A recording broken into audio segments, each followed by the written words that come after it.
की कृपा न हो तो बेचारे भीख मांगते हैं। ये बात हम इसलिए कह रहे हैं कि कई लोगों को अहंकार हो जाता है, हम इतने ब्रिलियंट थे भैया इसलिए गवर्नमेंट एम्प्लॉय थे। सारी योग्यताएं धरी रह जाती हैं जब भगवान की कृपा नहीं होती है, जब किस्मत का हमको साथ नहीं मिलता है। पूरी दुनिया का भ्रमण कीजिए, आप पाएंगे कि बड़े बड़े बृहस्पति सरीखे बुद्धि के धीमान लोग बहुत सामान्य जीवन व्यतीत करते हैं, और महामूल लोग पता नहीं क्या कहाँ राज कर रहे हैं। आप तो संसार तो देखा ही है, बिल्कुल गंवार अंगूठा छाप, थोड़ा किस्मत का साथ मिल गया और थोड़ी 420 सीख ली, पता नहीं क्या क्या कर रहा है। भगवान कहते हैं मेरे संसार में मेरी दया के कारण मेरे कहने पर तुमको एक अच्छा शरीर दिया, मैंने धन दिया, दौलत दी, सब कुछ दिया।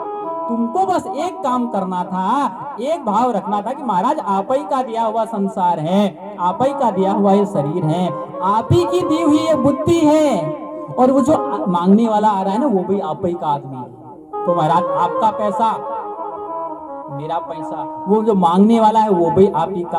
तो जो ओम जय जगदीश आरती गाते हुए आप कहते हैं आखिरी में कि तेरा तुझको अर्पण क्या लागे मेरा, ये कहते समय कितनी बार किसने विचार किया? और यदि विचार नहीं किया तो आपने जितनी आरतियां गाई है सब निरर्थक है। सुनने में हमको थोड़ा बुरा बुरा लगता है कि ये तो कह रहे आरती गाना ही निरर्थक है, सच में निरर्थक है। अगर विशुद्ध आध्यात्म की बात करिए, अब थोथा धर्म आपको अपनी पीठ थपथपाने के लिए धार्मिक बनना है तो फिर सब बढ़िया है। विशुद्ध आध्यात्म इसको बेवकूफी कहता है, मूर्खता कहता है। आरती गाते हुए हम कहते हैं तेरा तुझको अर्पण क्या लागे मेरा। उस समय कोई कह दे बगल वाला खेत है महाराज, थोड़ा हमारा 2 सीढ़ी आ रही क्या, थोड़ा 2 फुट जगह देंगे क्या, फिर देखो कहां ज्ञान से सब चला जाता है।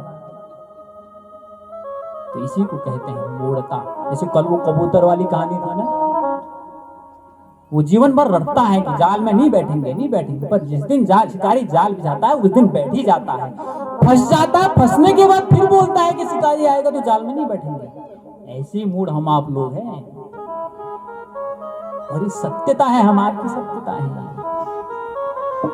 तो इधर बैठ के हम ये नहीं कह रहे कि हमको छोड़कर, ये हमारी भी वास्तविकता है। इसलिए हम सब लोग पथभ्रष्ट लोग हैं, पर हमको चूंकि संसार में आदत है कोई हमसे मिले तो अच्छा अच्छा कहें, आप तो बहुत स्मार्ट हैं जी, आप तो बड़े बुद्धिमान हैं, तो हमको वो अच्छा लगता है। और कोई जरा से हमारी एक खामी बता दे कि भाई तुम्हें जरा ये दोष है इसको ठीक करो, वो हमको दुश्मन लगता है। इसलिए जब रावण गया था मारीच के सामने कि भाई उधर राम की बीबी का अपहरण करना है, तुमको मृग बनो, मारीच ने मना किया तो रावण मारने को आया, तो मारीच ने कहा था वाल्मीकि रामायण अरण्यकांड 37वें अध्याय का 2 श्लोक में, सुलभा पुरुषा राजम सततम प्रियवादिनाम, रावण